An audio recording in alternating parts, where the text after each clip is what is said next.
kita akan mengadakan pameran publik PT Daya Maria Laboratoria Tbk. Sebelum paparan publik dimulai, kami akan membacakan tata tertib selama pelaksanaan paparan publik hari ini untuk dapat dipatuhi. Tata tertib paparan publik PT Daya Maria Laboratoria Tbk akan dibacakan dalam bahasa Indonesia. Good afternoon, ladies and gentlemen. Welcome to Daya Maria Laboratoria Tbk Public Expos. Before this public expo started, we will read the rules and procedures. We appeal all participants to follow these procedures that we will read in Bahasa Indonesia. Tata tertib paparan publik PT Daya Maria Laboratoria Tbk 22 Juni 2023. 1. Umum. Paparan publik ini diselenggarakan secara fisik, baik dengan hadir secara fisik ataupun dengan menggunakan konferensi video. Peserta yang hadir secara fisik dibatasi sejumlah 35 orang dengan mekanisme first come first serve. Seluruh peserta wajib mematuhi tata tertib selama paparan publik berlangsung. Apabila ada yang mengganggu, panitia berhak meminta yang bersangkutan untuk meninggalkan tempat acara. Untuk menjamin kelancaran jalannya paparan publik, panitia berhak untuk A. Memutuskan prosedur paparan publik yang belum diatur atau belum cukup diatur dalam tata tertib ini, dan B. Mengambil tindakan-tindakan lain di luar tata tertib yang dianggap penting. 2. Bahasa. Paparan publik ini akan diselenggarakan dalam bahasa Indonesia. Pemaparan topik paparan publik yang disampaikan dalam bahasa Inggris akan dialih bahasakan ke dalam bahasa Indonesia. Pertanyaan dapat diajukan dalam bahasa Indonesia maupun Inggris.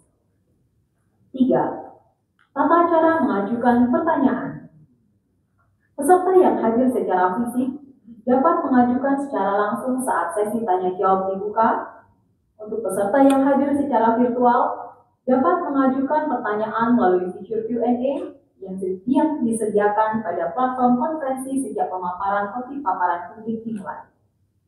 Namun, perseroan akan menjawab pertanyaan dari peserta ketika sesi tanya jawab dibuka. Pada saat mengajukan pertanyaan, peserta harus menyebutkan nama lengkap dan nama instansinya. Sesi tanya jawab akan dilakukan paling lama 15 menit. Mengingat keterbatasan waktu tersebut, maka moderator akan menentukan pertanyaan mana saja yang akan dijawab pada saat paparan publik berlangsung. Pertanyaan dari peserta yang belum terjawab akan dijawab oleh perseroan setelah paparan publik, yang mana jawabannya akan dikirimkan ke alamat email peserta. Selanjutnya, kami akan memperkenalkan jajaran direksi dan direktur operasional perseroan beserta sekretaris perusahaan yang duduk di depan Bapak dan Ibu. We would like to introduce members of Board of Directors and the operating directors of the company who are in front of you. Pada barisan depan, on the front row, Bapak Ian Martin Wibawakur, Presiden Direktur yang baru diangkat efektif 22 Juni 2023.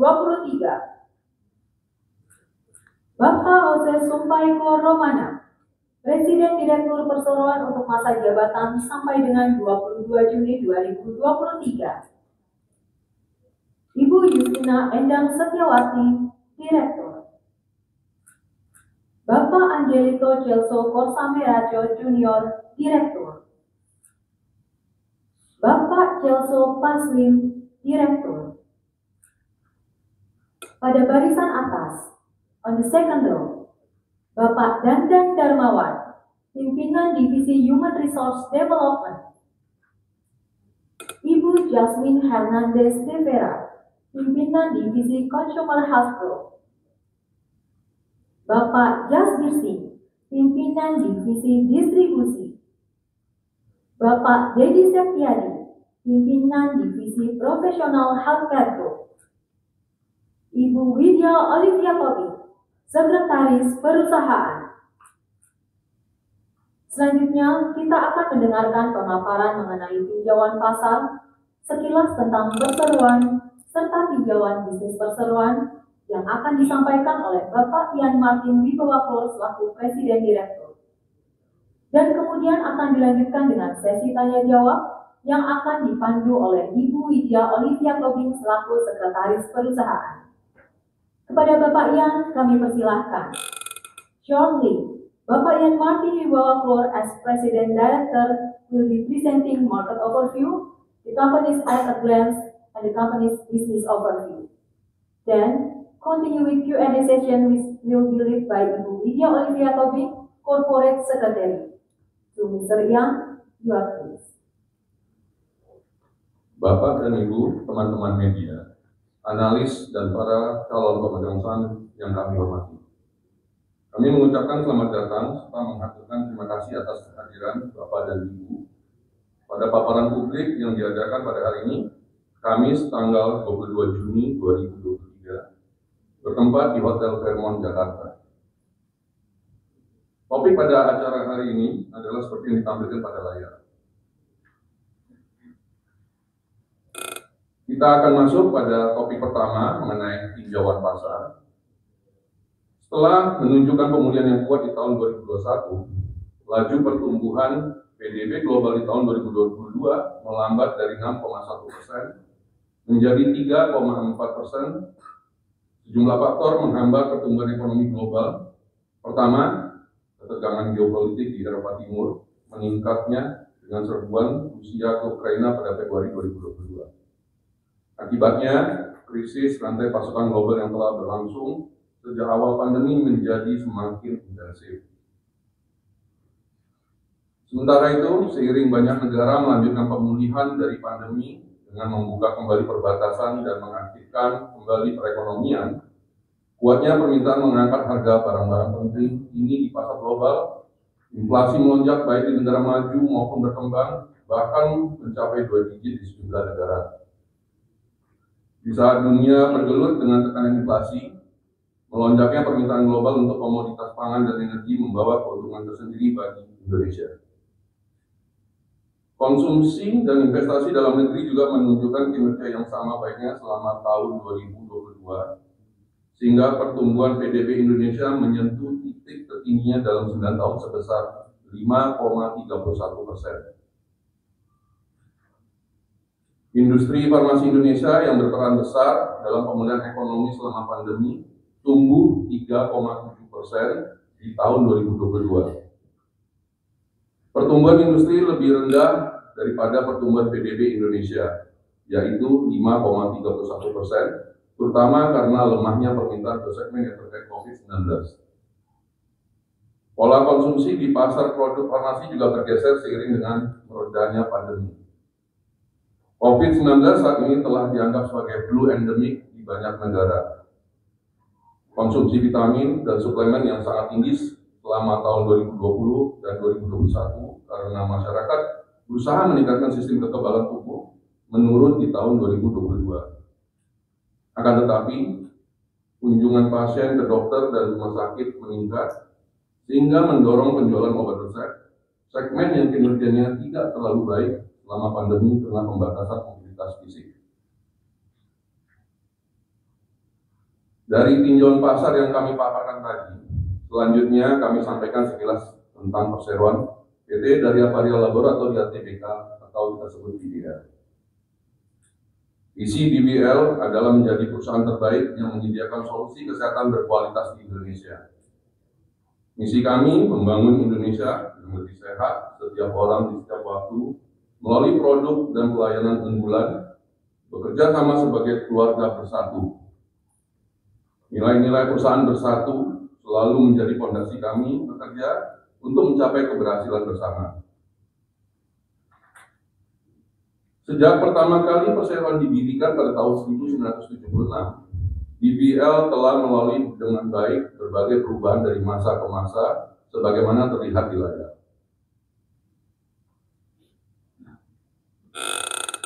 Hingga saat ini, Darya Varia mengelola 2 pabrik, satu terletak di Gunung Putri dan satu lagi di Citerep, dan keduanya di Jawa Barat.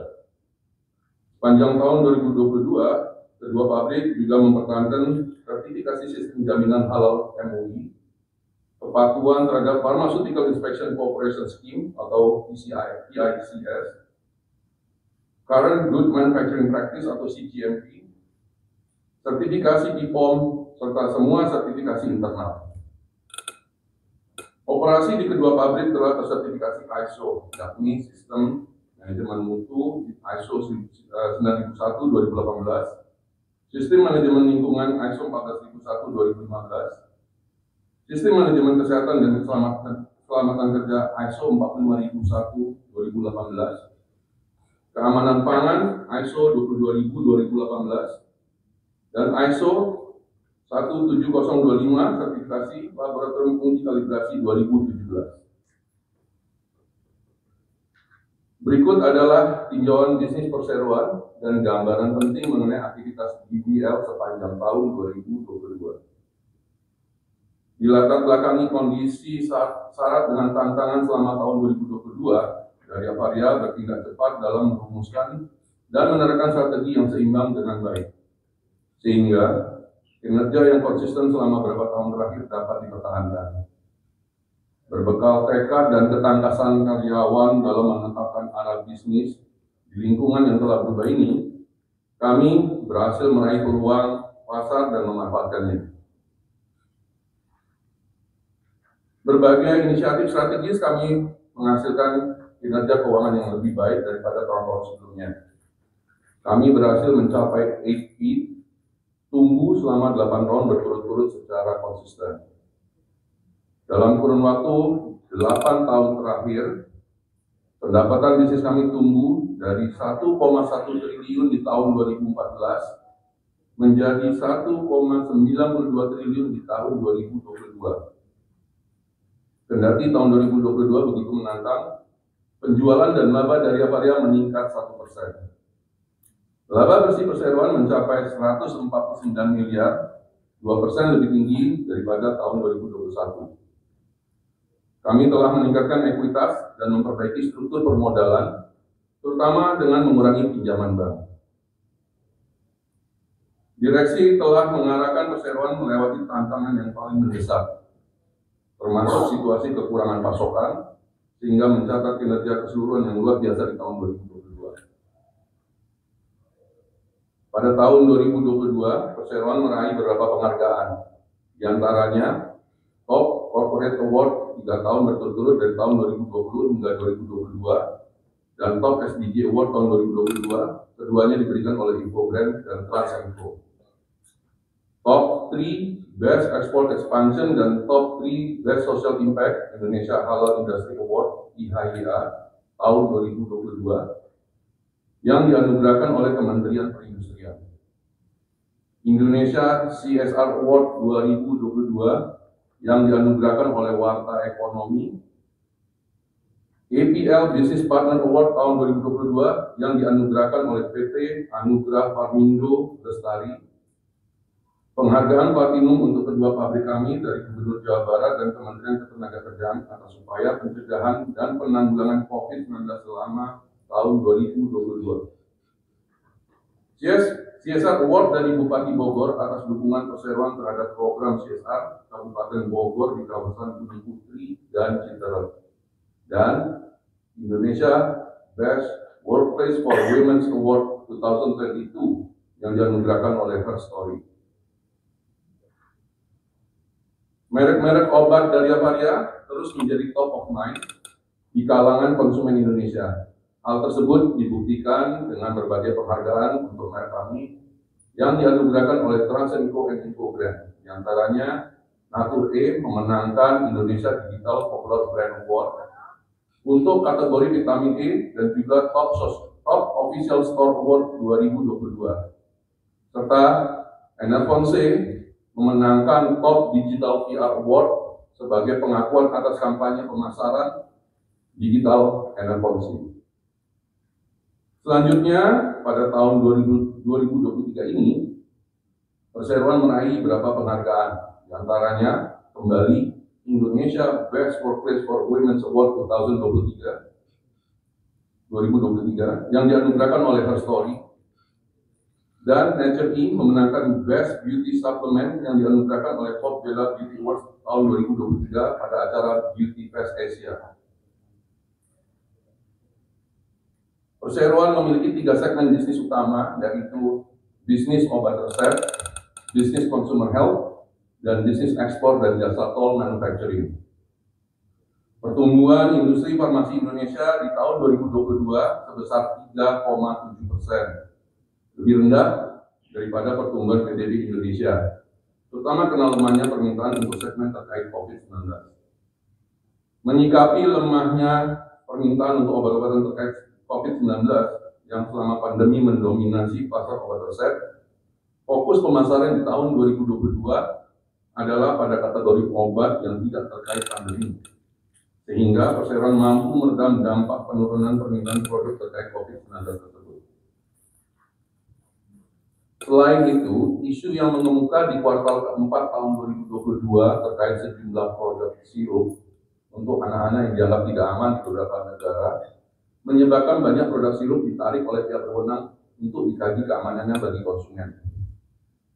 Produk sirup dari Avaria telah diperiksa oleh BPOM dan dinyatakan aman untuk dikonsumsi. Akan tetapi kinerja penjualan perseroan perseroan tetap terpengaruh oleh pemberlakuan larangan untuk menjual produk sirup oleh pihak otoritas kesehatan.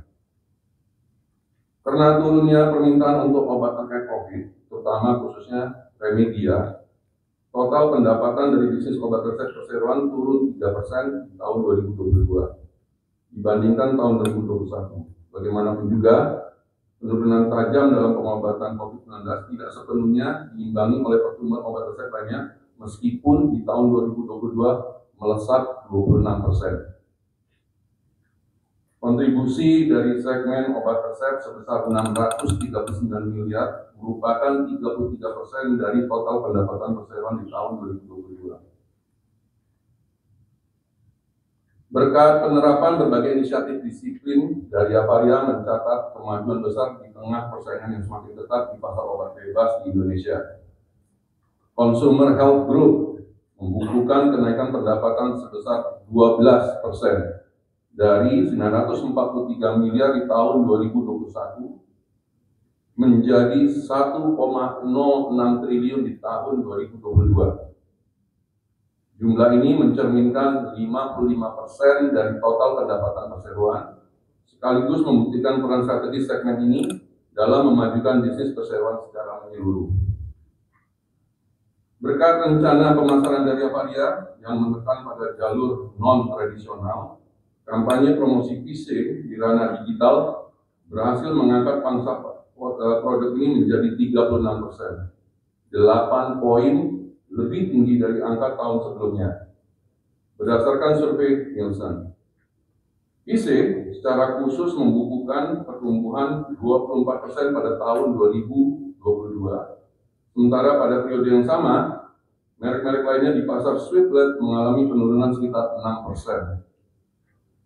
Audit Nielsen yang sama menunjukkan bahwa merek multivitamin andalan dari Avaria yaitu Enervon mempertahankan posisi terdepannya di pasar adult body resistant dengan pangsa pasar 27%. Selama tahun 2022, perseroan meluncurkan 2 produk baru, yaitu Isudrin Pet, obat flu anak, dan Neostrata Retinol Pill. Sementara tingkat pertumbuhan gabungan dari segmen obat resep dan obat bebas perseroan mencapai 5%, lebih tinggi dari pertumbuhan industri farmasi nasional di tahun 2022. Segmen bisnis ketiga, tol manufacturing dan ekspor, sangat terhambat karena berbagai faktor. Dari Avaria membukukan pendapatan sebesar 221 miliar dari segmen ini di tahun 2022. Hal ini mencerminkan penurunan sebesar 26% dari pendapatan segmen tersebut di tahun 2021. Yang hampir mencapai 298 miliar. Dengan hasil tersebut, kontribusi segmen tol manufacturing dan ekspor terhadap total pendapatan di tahun 2022 adalah sebesar 12%. Isu logistik di banyak pelabuhan di seluruh dunia, serta pergeseran fokus konsumen untuk belanja kesehatan, membuat permintaan produk ekspor melemah, sehingga membuat kinerja ekspor perseroan di tahun 2022 melemah dibandingkan tahun 2021. Bagaimanapun juga, kami mencatat kemajuan penting dalam bisnis toll manufacturing berupa perluasan fasilitas di pabrik Citerep dan Gunung Putri. Kapasitas produksi tambahan yang akan mulai dioperasikan di tahun 2024 ini akan memenuhi kontrak toll manufacturing dengan pemimpin global di bidang barang konsumen. Kinerja kami juga telah menjadikan Dari Avaria sebagai salah satu top 50 excellent supplier yang dipilih dari lebih dari 60.000 supplier atau pemasok dari mitra bisnis global mereka.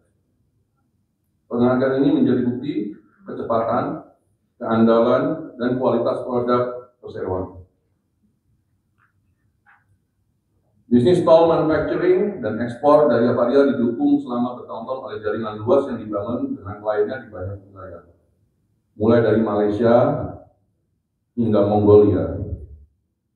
Perseroan juga telah menjadi mitra ekspor andalan bagi klien-kliennya, termasuk pihak berelasi di Malaysia, Vietnam, Filipina, Myanmar, dan Hong Kong. Terkait dengan program CSR di tahun 2022, perseroan berfokus untuk edukasi masyarakat tentang topik-topik kesehatan dan nutrisi, peningkatan nutrisi anak dan ibu hamil dan menyusui, pencegahan stunting, pembinaan posyandu, hingga penyediaan suplemen kesehatan dan pemberdayaan masyarakat melalui program Desa Sehat. Dari Avaria percaya bahwa tanggung jawab terhadap lingkungan merupakan bagian yang tidak terpisahkan dari bisnis kami. Sehingga kami berkomitmen untuk terus meningkatkan kinerja lingkungan. Fokus utama kami adalah efisiensi energi. Kami percaya bahwa menurunkan konsumsi energi tidak hanya baik untuk lingkungan, tetapi juga baik untuk pertumbuhan bisnis kami. Fokus lainnya yaitu pengelolaan air. Kami menyadari bahwa air merupakan sumber daya yang sangat berharga, sehingga kami berkomitmen untuk menggunakan secara efisien dan bertanggung jawab. Selain itu, pengelolaan limbah yang efektif juga menjadi fokus utama kami. Kami berkomitmen untuk mengurangi limbah yang dihasilkan dari kegiatan operasional kami dan memastikan bahwa limbah yang kami hasilkan dikelola secara bertanggung jawab. Penjelasan lebih lanjut mengenai praktek ketenagakerjaan, upaya pemberdayaan sosial, inisiatif kepedulian lingkungan disajikan secara lengkap dapat dilihat dalam laporan keberlanjutan perseroan di tahun 2022. Informasi lebih terperinci mengenai kinerja bisnis perseroan di tahun 2022 dapat Bapak dan Ibu lihat di laporan tahunan dan laporan keuangan tahun buku 2022. Perseroan yang telah diaudit juga dapat diakses di situs web perseroan. Pada kesempatan ini, kami mengucapkan terima kasih atas dukungan dan kepercayaan para pemegang saham dan para pemangku kepentingan kepada perseroan dan direksi perseroan, juga atas kinerja yang baik dari seluruh karyawan perseroan. Selanjutnya, kami akan sampaikan tinjauan bisnis DBL di kuartal 1 tahun 2023. Pada kuartal 1 2023, perseroan mencatatkan pendapatan bersih sebesar 513 miliar, yang apabila kita bandingkan performa kuartal 1 2023 dibandingkan rata-rata performa di tahun 2022, memperlihatkan hasil yang positif sebesar 7%. Rata-rata pertumbuhan bisnis obat resep meningkat hingga 51%, sementara itu bisnis consumer health perseroan mengalami penurunan sebesar 18%. Kinerja perseroan ini dipengaruhi oleh tingginya permintaan obat-obat terkait COVID-19 pada periode Omikron di kuartal 1 2022, terutama vitamin, dan pulihnya kunjungan pasien ke rumah sakit pasca pandemi dan implikasi sebelum pulihnya bisnis sirup, produk sirup. Bagaimanapun juga isu yang mengemuka di kuartal keempat terkait sejumlah produk obat sirup dan anak-anak yang dianggap tidak aman, dan pemberlakuan larangan menjual produk sirup oleh pihak otoritas kesehatan mempengaruhi kinerja penjualan perseroan sampai dengan kuartal 1 2023. Bisnis ekspor dan tol manufacturing mencatatkan pertumbuhan rata-rata sebesar 2%, meskipun menghadapi berbagai tantangan yang dihadapi oleh prinsipal keuangan. Perusahaan tetap memandang tahun 2023 ini menuju hasil yang positif, melihat dari tren yang ada dan juga pencapaian pertumbuhan dari bulan ke bulan yang hingga akhir Mei ini. Kami tetap berkomitmen untuk menerapkan operational excellence dan terus meningkatkan efisiensi dan juga produktivitas di seluruh fasilitas produksi kami, agar tetap kompetitif dan terus menyediakan beragam produk kesehatan yang berkualitas. Berhubungan telah selesainya pemaparan seluruh topik, maka untuk selanjutnya saya serahkan kembali kepada Sekretaris Perusahaan, Ibu Widya Olivia, untuk memandu sesi tanya jawab. Pada Ibu Widya, kami silakan. Terima kasih Pak Ian. Bapak dan Ibu, teman-teman media, analis, dan potential shareholders yang kami hormati, berhubung telah selesainya pembahasan topik paparan publik, selanjutnya kita akan memasuki sesi tanya jawab. Nah, di awal tadi MC juga sudah memberitahukan mengenai tata tertib, mengingat waktu yang sangat terbatas, maka tanya jawab kali ini akan diberi waktu 15 menit ya Bapak Ibu untuk pertanyaan-pertanyaan yang belum terjawab pada hari ini itu bisa Bapak Ibu kirimkan melalui email yang nanti akan dibantu juga oleh tim Daya Karya yang nanti ada di depan Bapak Ibu. Selain itu kita juga ada online ya partisipan yang mengikuti paparan publik Daya Karya pada siang hari ini. Baik, sepertinya 15 menitnya juga udah harus kita mulai, Bapak Ibu ya. Saya akan berusaha mengakomodasi pertanyaan offline untuk Bapak Ibu yang ada di sini, juga bagi mereka yang hadir online, ya Bapak Ibu. Untuk pertanyaan pertama dan kedua akan saya minta dari Bapak Ibu yang ada di tempat ini. Bapak silakan Pak. Silakan Pak, untuk bisa sebutkan nama, kemudian dari mana.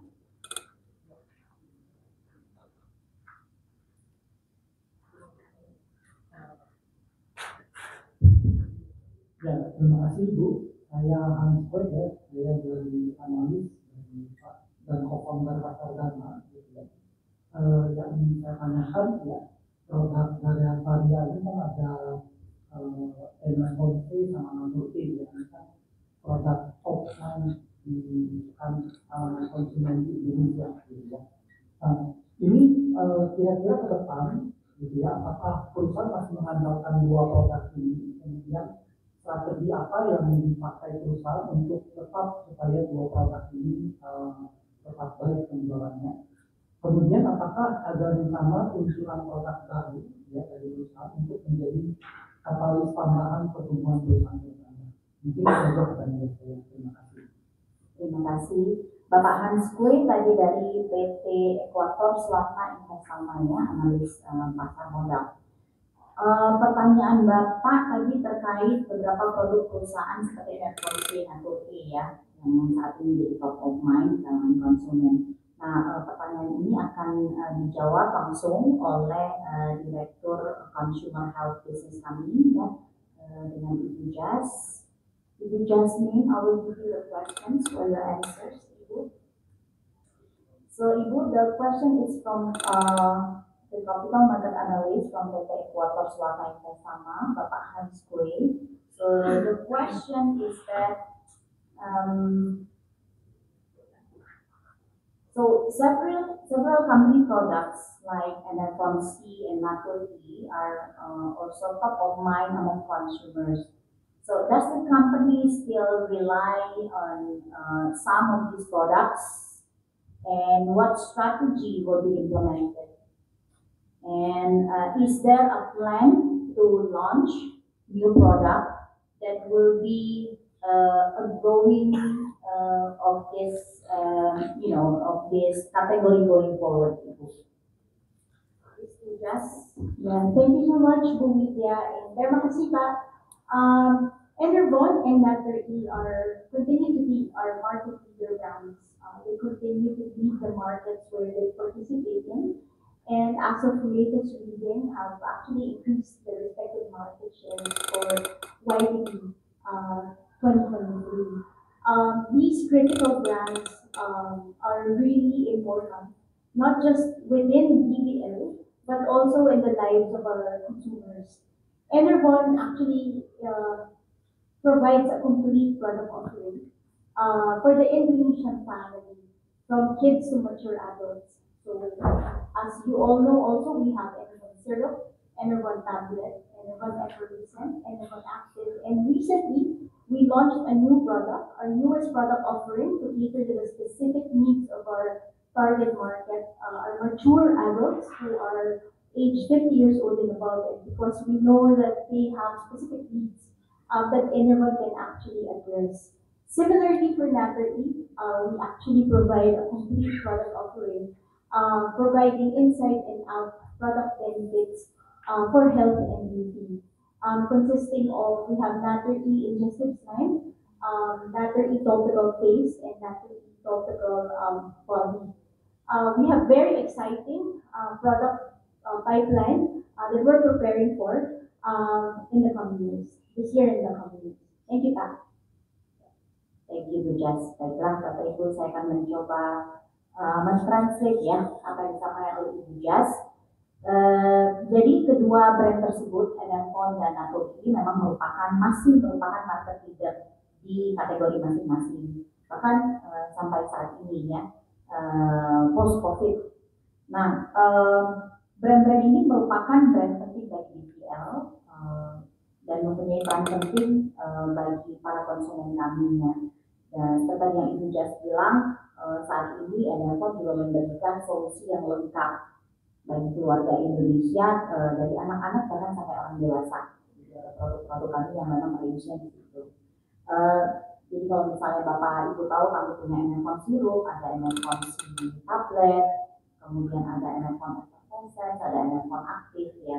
Dan juga baru-baru ini kami mengeluarkan produk baru yang namanya Enervon Gold. Tadi disampaikan oleh Bu Jas, produk Enervon Gold itu diperuntukkan bagi orang dewasa yang usianya 20 tahun ke atas. Dan untuk Natter E, seperti yang tadi disampaikan, kami juga memberikan solusi yang lengkap, yang baik luar maupun dalam, inside out tadi yang disampaikan oleh Bu Jas ya. Dan terdiri dari produk-produk digestive dan juga topicals dan body lotion untuk Natter E. Kemudian kita juga memiliki produk-produk baru yang menarik di line Enervon dan Natter E. Demikian yang bisa saya sampaikan dari apa yang baru saja disampaikan oleh Ibu Jas, proporsional kami. Terima kasih Pak Hansko atas pertanyaannya. Baik, ya waktunya cepat sekali Pak. Silakan Pak. Namanya. Thank you, Bu Jas. Congratulations Pak untuk event di 2022. Cuma yang ingin saya tanyakan adalah prediksinya. Jadi kalau kita tahu kan boleh dikatakan kinerja dari DFL ini kan blessing from COVID Pak ya. Jadi banyak permintaan obat-obat DFL ini terkait dengan COVID itu. Nah, pertama yang ingin saya tanyakan sebenarnya kalau dari obat bebas dengan obat vaksinasi itu kontribusi atau main kontributor pendapatan itu mana besar. Terus kemudian untuk tahun 2023 ini kira-kira target pendapatan berapa dan overview dari manajemen kira-kira, nah ini kan COVID 2022 sudah mulai turun Pak. Terus apakah kondisi yang sama itu akan mempengaruhi kinerja DFL di 2023? Maksudnya permintaan untuk obat resep pasti kan akan turun Pak. Terus kemudian what is your next strategi Pak untuk menghadapi itu? Thank you Pak. Tadi Pak, siapa maaf? Saya Reza dari CSA Research. Oke, Pak Reza dari CSA Research Institute ya. Oke Pak Reza, terima kasih atas pertanyaannya. Mungkin saya bisa summary sedikit ya pertanyaannya, mohon koreksi jika saya salah. Yang saya pahami adalah pertanyaannya mengenai pandangan dari perusahaan terhadap kondisi saat ini ya, di mana kan kondisi pandemi sudah mulai menurun ya, karena sebentar lagi akan menimbulkan endemi. Ya. Kemudian apakah dengan demikian minat terhadap produk obat dan kesehatan masih sama atau mengalami penurunan? Kemudian selanjutnya apakah penurunan pendapatan perusahaan seiring dengan berkurangnya masyarakat yang mengkonsumsi produk-produk kesehatan atau karena hal lainnya? Jadi itu pertanyaan dari saya. Rasa untuk jawabannya saya minta dengan hormat Pak Ian agar bisa menjawab. Silakan Pak. Masih dalam bahasa Indonesia Pak Ian. Terima kasih. Terima kasih Bu. Terima kasih Pak untuk pertanyaannya. Jadi kalau tadi terkait dengan performance kita untuk tahun ini, tadi terkait dengan COVID-19 ya Pak. Memang kalau kita lihat sekarang sudah ada pergeseran. Yang tadinya produk-produk COVID-19 itu signifikan sekali pembedaan,nya, sekarang sudah ada pergeseran. Untuk sampai saat ini kita tetap masih optimistik dengan permintaan obat-obatan kita. Dan tadi kalau terkait dengan pertanyaannya kontribusi obat besar kita, kontribusi bisnis kita ya Pak ya. Obat bebas kita berkontribusi sekitar 55%, obat besar sekitar 33%. Dan kita tetap dengan adanya pergeseran sekarang ke produk-produk yang relatif non-COVID, melihat peluang yang ada, kita juga secara gesit merubah strategi kita. Dan kita sekarang tetap positif melihat proyeksi kita untuk tahun 2023 dengan perubahan tersebut. Untuk tahun 2023 ini kita masih mengajarkan pertumbuhan positif untuk tahun 2023 kita jalan dengan 5%.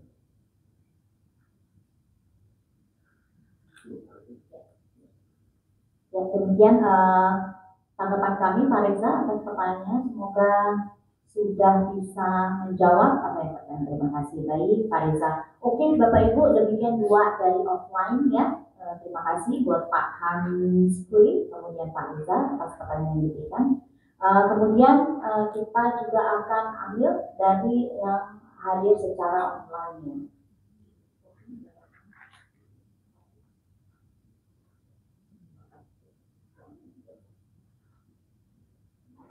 Baik, saya akan melihat apa yang bisa kita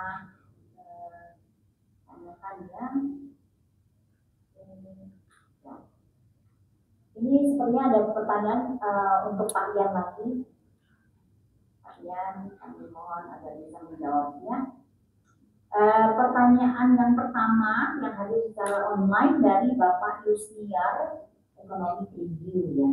Pertanyaannya, dari Avalia kembali mencetak prestasi yang lebih baik dibandingkan tahun-tahun sebelumnya dan membukukan sejarah baru dengan exit tumbuh selama 8 tahun berturut-turut dengan kinerja yang terus terjaga. Apa rahasianya di tengah tantangan kompetisi yang kompetitif? Pak Ian, silakan. Ya. Terima kasih Pak Junior. Jadi dari Avalia secara aktif selalu menyesuaikan strateginya untuk selalu kita bisa memiliki strategi yang balance mengantisipasi kondisi yang ada. Dan kalau kita lihat kita tetap aktif untuk mengantisipasi kondisi-kondisi yang muncul dengan perubahan-perubahan yang ada dan melihat peluang pasar yang ada dan meraih peluang pasar tersebut.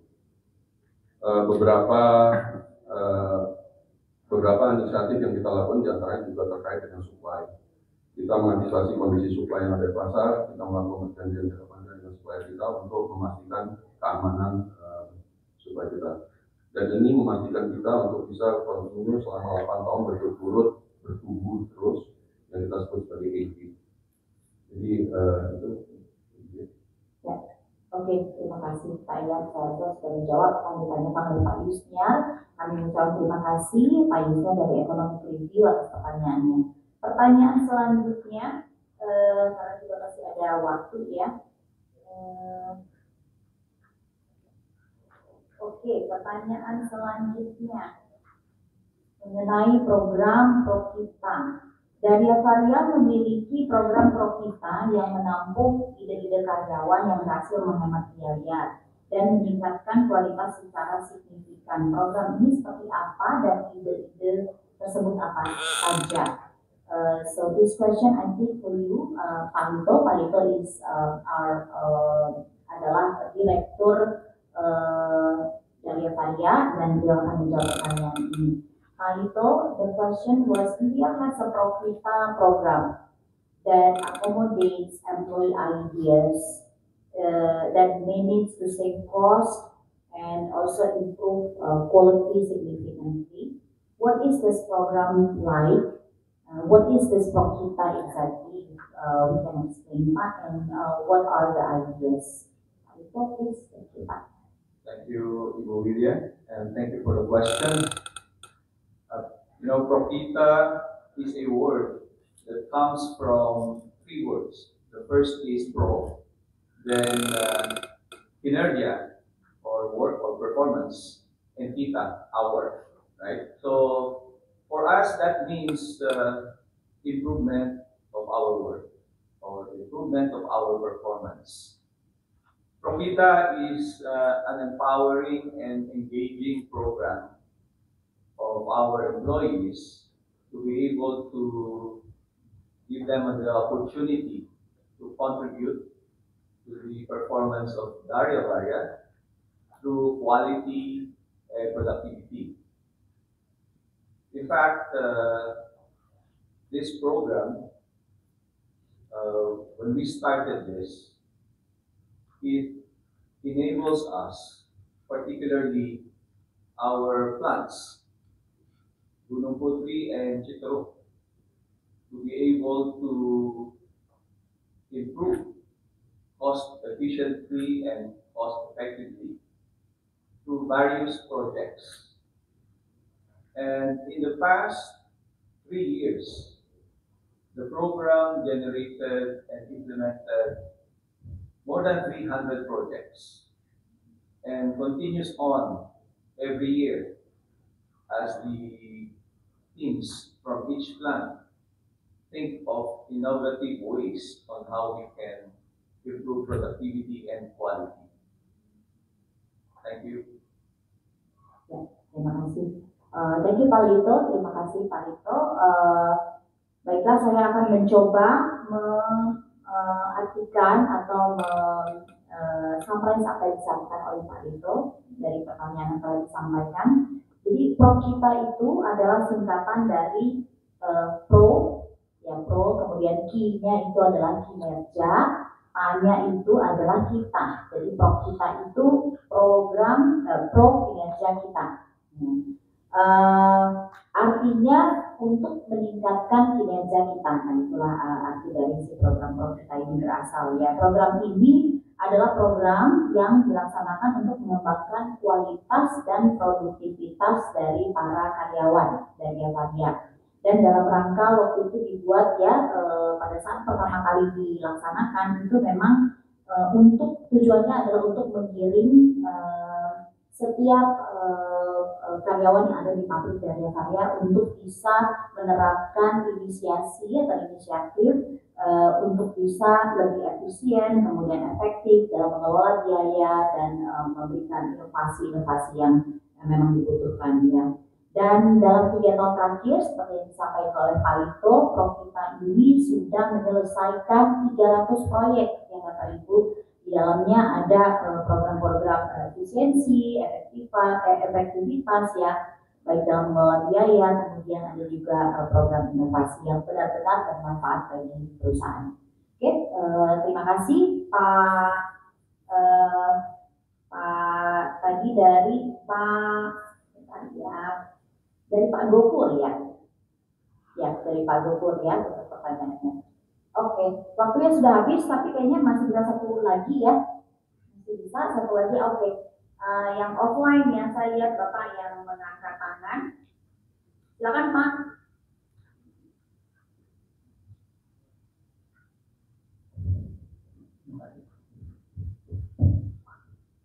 Selamat sore Bapak Ibu. Tadi sempat disebutkan DPLA terpengaruh sama adanya kasus kandung cemaran di kandungan sirup.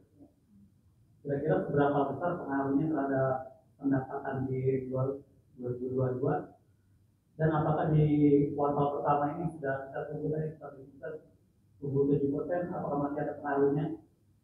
Yang kedua terkait tadi sempat disebutkan juga pendistribusian produk bisa dilakukan secara digital, apakah itu melalui marketplace? Kalaupun itu melalui marketplace, apakah kontribusinya cukup signifikan terhadap pendapatan di 2020? Berapa besar secara persentase? Ya, baik. Bapak mohon maaf, bisa disebutkan namanya Pak? Budi dari iPod News. Oke, Pak Budi dari iPod News, terima kasih atas pertanyaannya. Jadi kalau bisa saya summarize di sini, Bapak ada 2 pertanyaan ya. Yang pertama mengenai kasus PGDG, apakah yang beberapa waktu sangat ramai dibicarakan ya, bahkan juga berimplikasi terhadap industri farmasi di Indonesia. Jadi pertanyaannya adalah walaupun produk DVL itu tidak termasuk produk-produk yang sangat aman, apakah ini berpengaruh pada penjualan? Itu pertanyaan pertama. Kemudian pertanyaan kedua adalah terkait dengan digital marketplace. Mungkin kita ke pertanyaan pertama dulu, dan hal ini akan dijawab langsung oleh Direktur Personal ya, bisnis kami dengan Pak Dedi. Silakan Pak. Terima kasih pertanyaannya Pak Budi dari iPod News terkait dengan kandungan ethylene glycol dan diethylene glycol dalam sirup yang menyebabkan adanya larangan penjualan ya pada tahun 2022 di seluruh industri farmasi. Yang jelas pertama produk sirup dari PT Dario Varia sudah diperiksa oleh BPOM dan dinyatakan aman untuk dikonsumsi. Ya, namun karena kinerja perseroan pada kuartal 1 2023 ini masih terpengaruh karena belum pulihnya kembali penjualan sirup seperti kondisi sebelum adanya larangan. Ya, demikian jawaban dari kami. Terima kasih. Terima kasih Pak Budi. Demikian untuk pertanyaan nomor 1, Pak Budi. Kita ke pertanyaan nomor 2 mengenai marketplace. Jadi pertanyaan Bapak adalah apakah DVL juga melakukan pemasaran lewat marketplace, kemudian berapa persentase penjualan lewat marketplace terhadap penjualan total pada tahun 2022. Nah, hal ini akan langsung dijawab oleh distribution director kami, direktur distribusi kami dengan Pak Jastir. Pak Jastir, silakan Pak. Ya, terima kasih Pak Budi. Ya betul, perseroan juga melakukan pemasaran terhadap lewat marketplace, dan di tahun 2022 itu penjualan melalui channel ini berkontribusi sebesar 1,1% atau total 22,1 miliar. Dan ke depan kita optimis channel ini masih terus berkembang. Terima kasih. Terima kasih Pak Jastir. Pak Budi, demikian. Sudah oke Pak ya? Baik. Tidak ada pertanyaan lanjutan, dan karena waktunya sudah lebih dari 15 menit saat ini ya. Tadinya saya pikir kita masih bisa menjawab satu lagi pertanyaan online, tapi karena waktu yang tidak memungkinkan, kami mohon agar Bapak Ibu yang belum sempat menjawab pertanyaan hari ini bisa mengirimkan pertanyaan langsung ke alamat email Corporate Secretary, atau nanti bisa melewati tim Dario Varia yang ada di depan yang akan bisa membantu Bapak Ibu ya. Terima kasih atas kontribusinya, terima kasih atas kedatangannya. Semoga kita semua sehat selalu. Selamat siang, saya kembalikan kepada